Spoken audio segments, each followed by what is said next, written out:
도대체 이 세상을 들었다 놨다 하는 비트코인을 만든 그 사람 대체 누군가요?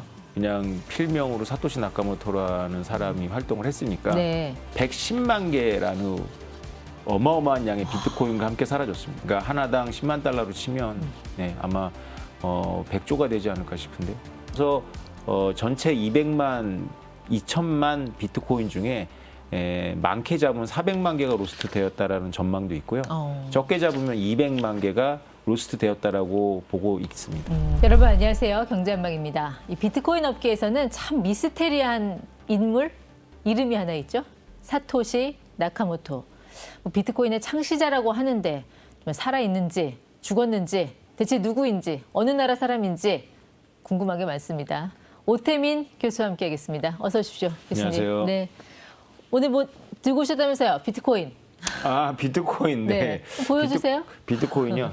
비트코인을 담는 종이 지갑을 갖고 왔죠. 종이 지갑. 그러니까 네. P2P, 그러니까 개인 간 거래가 이렇게 되는 거예요? 그렇죠. 제가 10년 전에 비트코인을 할 때는 거래소가 그래 많지 않았어요. 네. 그래서 로컬 비트코인이라 그래가지고 직접 만나서 이런 종이에 담아가지고 주고 받고 하는 문화가 있었죠. 그렇군요. 이 종이 안에 비트코인이 들어가는 건 아니고요. 네. 이 종이는 암호키를 보유하고 있는 열쇠고리 같은 겁니다.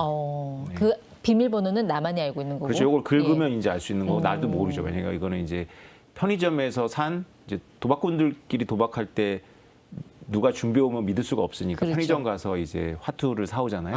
그러니까 편의점에 사온 이제 종이 지갑이라고 할 수 있죠. 그렇군요. 이걸 긁으면 이제 그때서야 옮길 수가 있는 거. 오늘은요 사람 얘기 좀 해보려고요. 도대체 이 세상을 들었다 놨다 하는 비트코인을 만든 그 사람 대체 누군가요?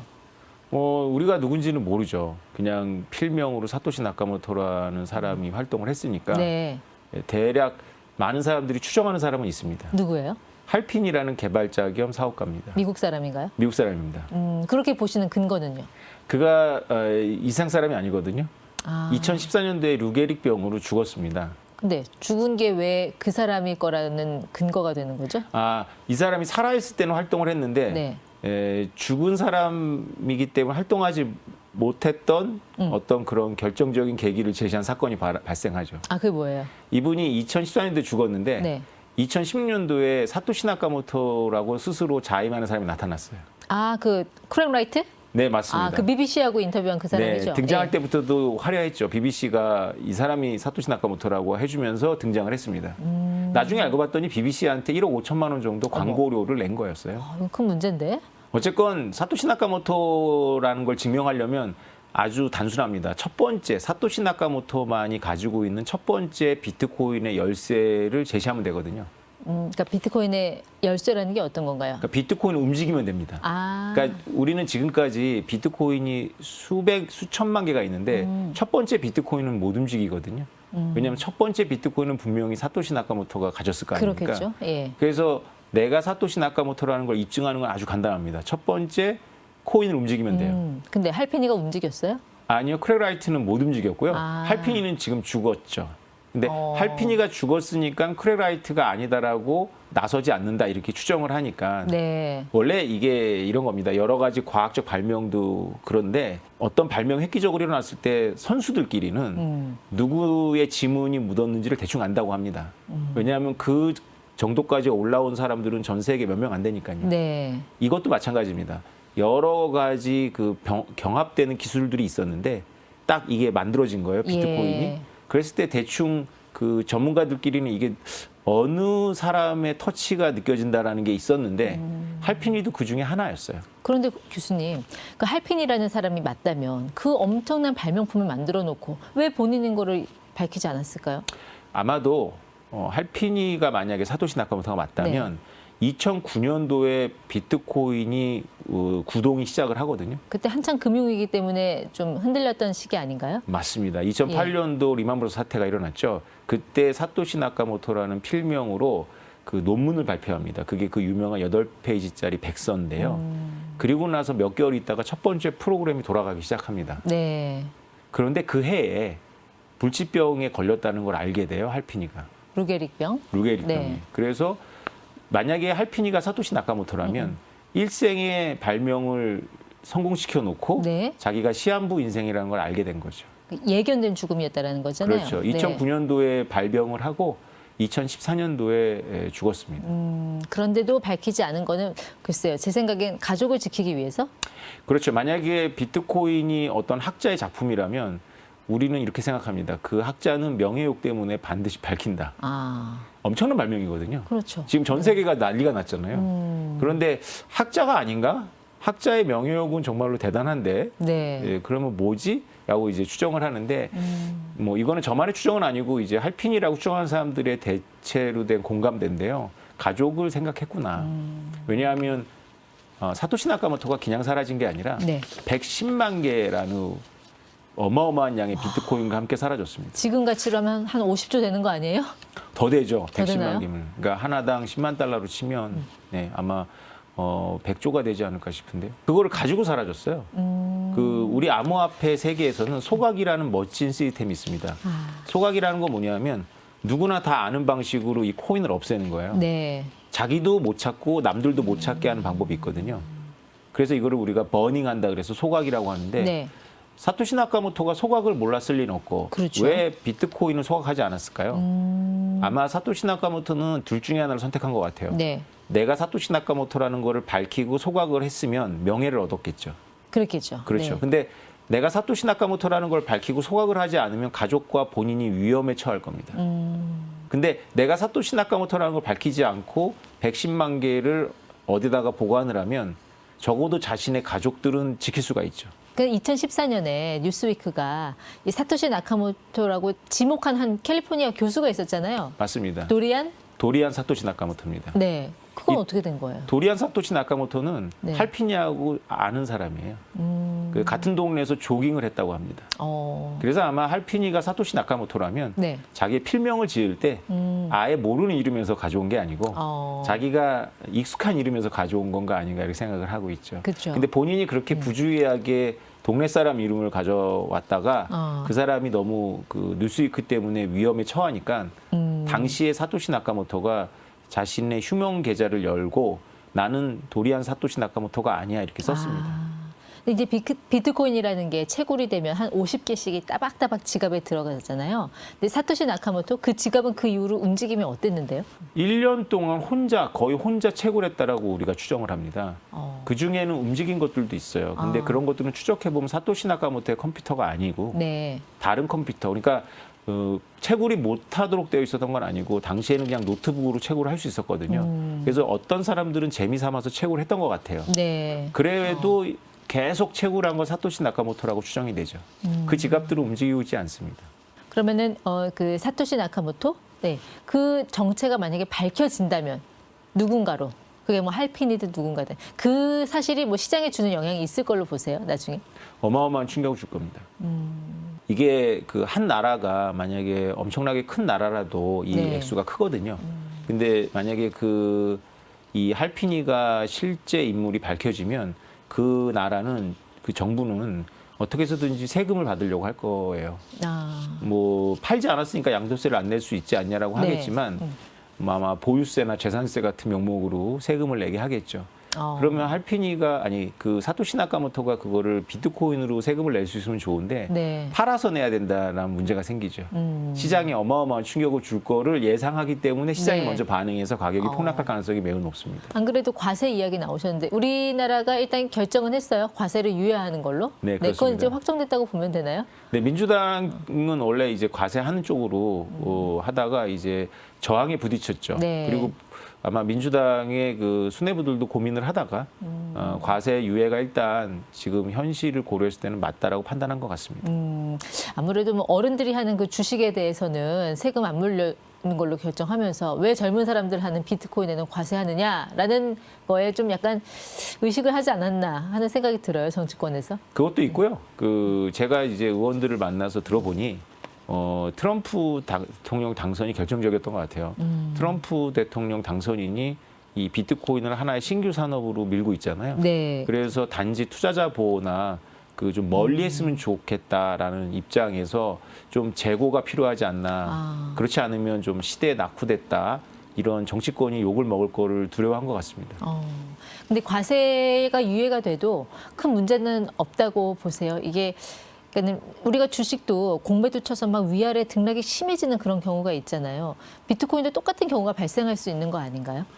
비트코인은 이미 전 세계적인 자산이기 때문에 한국 시장이 비트코인에 영향을 미친다라는 생각은 좀 하기 어려운 생각이고요. 네. 그러나 이제 가상자산 과세 유예라는 게 비트코인만 영향을 받는 건 아니거든요. 수많은 한국의 김치코인 프로젝트들이 영향을 받겠죠. 그런 데서는 그런 문제가 생길 수 있습니다. 김치코인 비트코인이라면은 그 우리나라 한국에 있는 비트코인 말씀하시는 거잖아요. 한국에 있는 이제 여러 가지 알트코인 프로젝트들을 말합니다. 근데 비트코인이 올라가면 이제 알트코인에 대한 관심도 자연스럽게 높아지잖아요. 그렇습니다. 네. 네, 요즘 딱 그런 추세인 것 같은데 맞습니다. 이 비트코인의 이 등락과 알트코인의 등락은 어느 정도의 시차를 두고 이렇게 비슷하게 갑니까? 아니면 완전히 뭐 다르게 간다든지 좀 상관관계가 있나요? 네, 상황이 아주 높죠. 패턴화되어 있습니다. 비트코인 혼자 오릅니다. 그러니까 반감기가 진행이 된 다음에는 다 안 오르다가 우리가 지난 한 달 동안 본 것처럼 비트코인만 혼자 오르는 장세가 펼쳐지는데요. 네. 그리고 나서 바로 따라오는 게 이더리움입니다. 근데 이번 시장은 조금 묘한 게 트럼프 대통령과 일론 머스크 때문에 도치코인과 리플이 각각 지금 시장을 주도하고 있습니다. 네. 비트코인이 한 40% 정도 올랐는데 그 사이에 도치, 리플 전부 3배 이상씩 올랐습니다. 물론 다시 조정받았지만 예. 도치는 리플은 지금 한참 그 힘을 쏟고 있습니다. 그러면 이제 사람들이 그게 궁금한 것 같아요. 포트폴리오에서 이 비트코인과 알트코인의 비중 어느 정도 가져가는 게 적정할 것이냐. 네. 네. 어떻게 좀 조언을 해주세요? 글쎄요, 그거는 사람마다 사정이 다 다르니까요. 조언한다고 되는 건 아니고요. 네. 정말로 제 말을 듣는다면 저는 그냥 각자의 사정은 다르지만 비트코인을 80% 이상은 가지셔야 돼요라고 얘기를 하고 싶지만 나이가 젊을수록 네. 그 처음에 시작할 수 있는 자금의 규모가 작아서 그렇게 못합니다. 왜냐하면 비트코인은 좀 천천히 움직이니까 네. 이렇게 리플이 3배 되고 이런 걸 보면 이런 거에 손이 가죠. 근데 왜 비트코인은 한 80% 정도로 가져가야 된다고 보시는 이유는 뭐예요? 일단 이 시장은 지금 초기고요. 살아남는 게 무엇보다 중요합니다. 제가 그랬기 때문에. 네. 근데 빨리 올라가는 것도 중요하지만 시장의 등락에서 내가 아웃되지 않는 게 중요하거든요. 근데 비트코인의 비중이 높을수록 다운은 될지언정 죽진 않습니다. 네. 근데 알트를 많이 담으면 시장이 하락하면 게임이 끝납니다. 그런데 그 지금 비트코인 올라가면서 뭐 리플이라든지 이더리움도 주목을 받고 있잖아요.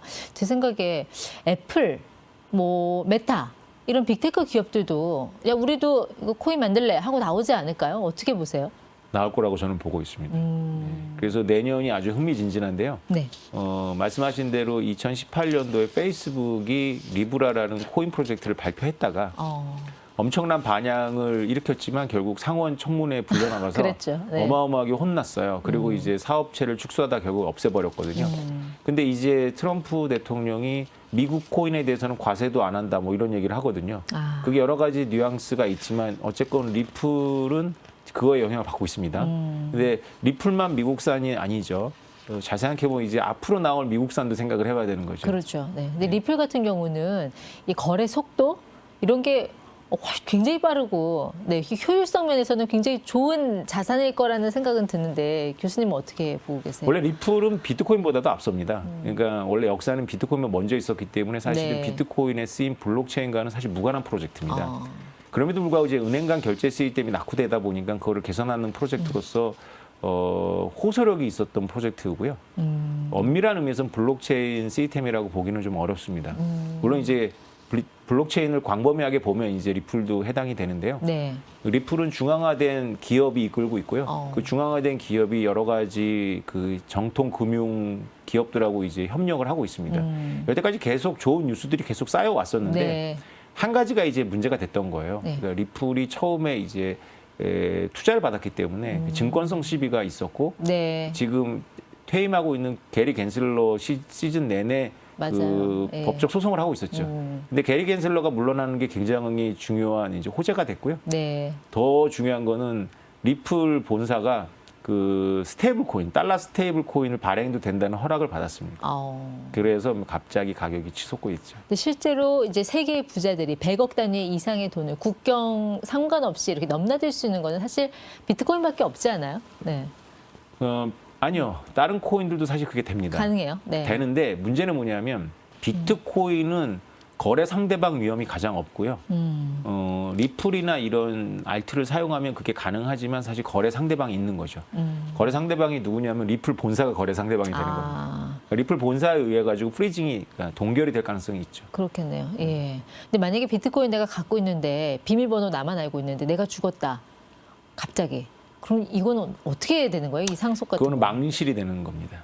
그게 없어지는 거예요? 네, 우리가 금융자산은 내가 죽어도 금융 그 기업에서 내 상속자를 찾아서 주거나 아니면 내 상속자가 와갖고 요청을 하면 주게 되어 있는데 비트코인은 그거를 증명하는 유일한 방법은 신원이 아니라 비밀키거든요.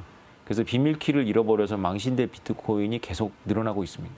그 코인을 로스트 코인이라고 보통 하잖아요. 로스트 코인이라고 부릅니다. 그러면 비트코인 업계에서 이 로스트 코인 한 얼마 정도로 추정이 돼요? 비트코인은 다른 코인 프로젝트라고 매우 독특한 특징을 갖고 있는데요. 비트코인은 최초의 블록체인 코인이다 보니까 네. 가치를 가질 것에 대해서 별로 확신을 안 했어요. 그래서 처음에 장난스럽게 피자 주문도 하고 하다가 노트북에다가 잔뜩 채굴해 놓고 노트북을 버리거나 이런 일이 많이 발생했습니다. 그래서 전체 200만 비트코인 중에 많게 잡으면 400만 개가 로스트 되었다라는 전망도 있고요. 적게 잡으면 200만 개가 로스트 되었다라고 보고 있습니다. 근데 비트코인은 항상 걱정되는 게 해킹. 특히 북한 같은 경우는 이 비트코인 암호화폐 해킹하는 대단한 능력을 갖고 있다고 하는데 그런 거에 대한 불안감은 없으세요? 있죠. 그러니까 비트코인 자체가 해킹당한 적은 단 한 번도 없어요. 개발 초기에는 이제 있었는데 그거는 바로 프로그램 복구했고요. 그 이후로는 비트코인 자체에 대한 해킹이 아니라 보통 거래소 해킹입니다. 그리고 저도 해킹을 당했는데 그 제 비밀키를 망실 당했죠. 와, 그거 어떻게 하셨어요? 그 코인 없어지는 거예요? 사라지는 없어지는 거죠. 그러니까 제가 너무 쉬운 비밀키를 만들어 놨거든요. 그래서 그거를 그냥 저를 타겟으로 한 게 아니라 네. 그냥 무작위 숫자를 계속 넣다가 이제 걸려든 거죠. 그럼 이제 비트코인 갖고 계신 분들한테 그 관리하는 방법, 뭐 암호를 이렇게 설정하라든지 그런 팁도 좀 주시면 좋을 것 같은데요. 네. 저는 이제 초기에 참여한 사람이니까 호기심 때문에 제가 직접 암호를 만들고 했지만 지금 비트코인 투자하는 사람들이 본인이 직접 암호를 만들어가지고 거기다 보관하는 건 굉장히 위험합니다. 네. 굉장히 번거롭고요. 그러니까 그래서 거래소에 보통 두는 게 맞고요. 거래소에서 빼내고 싶으면 이제 하드 월렛이라 그래서 USB랑 비슷하게 생긴 장치에다 넣기도 하고 아까 제가 모두에 보여드렸던 종이 지갑을 사용하기도 합니다. 네. 이제 코인도 직접 만드실 거라면서요. 모빅? 네, 비트모빅. 잘 될까요? 어떻게 보세요? 비트모빅을 만든 건 5년이 넘었고요. 그거를 가지고 본격적으로 사람들한테 에어드랍해서 이게 가격을 갖고 생태계를 가진 지는 2년째 되어 갑니다. 이제 사람들한테 직접 좀 나눠주기도 하고 하시나요? 아니, 거래소는 언제쯤 들어가요? 11월 말에 그 네. 엘뱅크라는 해외 거래소 상장이 됐어요. 이미 됐어요? 네. 왜 해외로 하셨어요? 국내로 안 하시고? 일단 해외가 더 여러 가지 절차가 더 단순하고요. 네, 국내는 우리나라 정부가 굉장히 그 자금 세탁 때문에 되게 엄격하게 만들어놨습니다. 네. 처음에는 굉장히 문제도 많았는데 많이 정화되었고. 미국 MIT에서도 굉장히 관심을 보이고 있다고 모빅에 대해서. 예, 일단 국내에서는 한양대학하고 협력하고 있고요. 네. 미국의 MIT에는 제안을 한 상태입니다.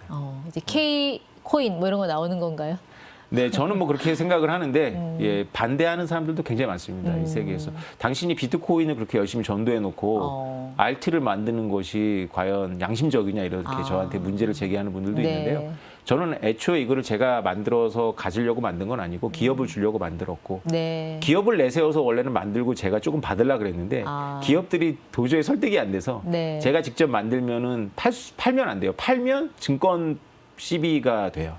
그래서 제가 만들었지만 저는 팔거나 갖지 않고 사람들한테 나눠줬는데 사람들한테 그냥 나눠주면 그 자체가 헐값이 되니까 산 꼭대기로 불러서 나눠줬습니다. 산 꼭대기요? 네. 어디 가셨어요? 처음에는 관악산, 그 다음에는 계룡산, 그 다음에는 제주도 한라산, 네. 그 다음에 LA, 그 그 다음에는 마지막은 호주의 몽트빌이라는 산에서 나눠줬습니다. 세계로 뻗어가는 우리 K코인의 멋진 미래도 한번 기대를 해보도록 하겠습니다. 오태민 교수였습니다. 고맙습니다. 감사합니다.